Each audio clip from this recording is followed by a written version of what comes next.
Hi, just a quick video from me today to give you some quick hints and tips on how to write a really good application for a professional development program. The reason for recording is that I spent a lot of today helping a couple of people edit their applications for the Aurora program, and I thought actually the lessons and the types of things that I was giving them feedback on are the types of things that I give feedback on every year. So I thought I'd just do a quick video to hopefully help you to nail it first time if you are ever writing an application for a professional development program in the future. So for something like the Aurora program, it's a leadership program, and there are several questions that you have to write on the application form. Things like, how will this program benefit you? How will your attendance at this program benefit the directorate or the university or the student experience? How will this program support your future career aspirations? And so you can't just, for each of those questions, write, it will give me leadership skills, because that's not enough. You need to be really, really specific about what those leadership skills are, what it is that you want to aspire to, and how it might help you get there. So for the first one, about how this program will help you, I would really strongly recommend you answer that relating to the format of the program and how that format will help you. So for Aurora, for example, there's three training days that have specific content areas. There's also networking opportunities, and there are action learning sets which help you to do peer coaching and to help with problem solving. And there's also mentoring, so you get a mentor for the program. So in the bit about how it will benefit you, I would specifically address how each of those different delivery types or modes will help you. So things like, I really look forward to doing problem solving in the action learning sets and learning from the peers that I meet in that group. I think it will be beneficial to me to have a wider network from across higher education so that I can learn about how other institutions are doing the types of things I work on. I'm really looking forward to working with a mentor who has more experience in the types of things that I want to develop in future. Then for how will it benefit the directorate or your team or the university, that's where you write about the specific skills that you want to develop. And for this, I'd really recommend that you have a look at the job families document and use some of the vocabulary that's in there for the grades that are above your grade. So you might look ahead and say, I want to eventually be an SG9.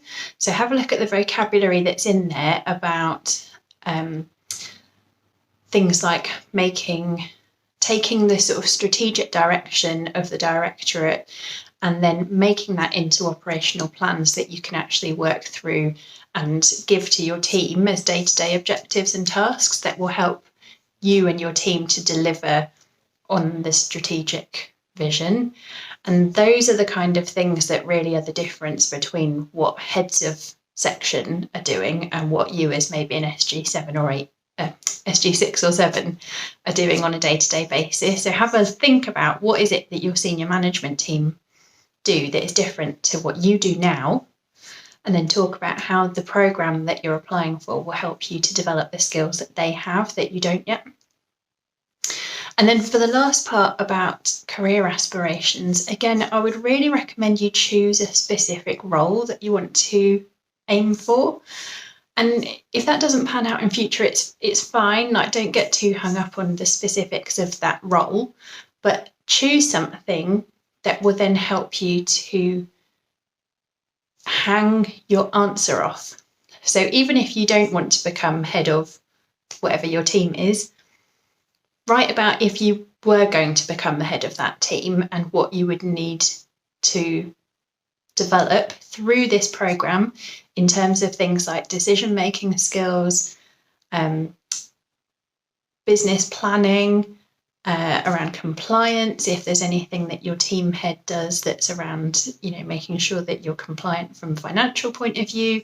Budgeting is a great skill that you would typically use in those types of roles that you might not in your current role. What are the other things? Decision making, problem solving, translating strategic vision into on the ground actionable plans for your team, all of those types of things. And you can write specifically about that from your own perspective and within your own team.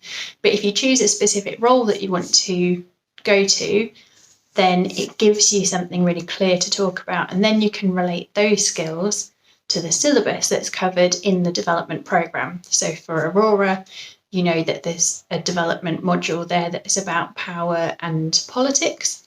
So great, you can use that to talk about how you're going to learn to do influencing and how you're going to use those influencing skills to represent your team at senior management meetings, or how you're going to influence decisions based on your understanding of the experience of teams on the ground, those types of things. But if you don't have a specific role in mind to go towards, then that makes it really abstract and difficult to write about. And that's how I think people get cornered into this kind of paralysis about leadership skills, where you don't really have a clear definition of what those are or how to talk about them.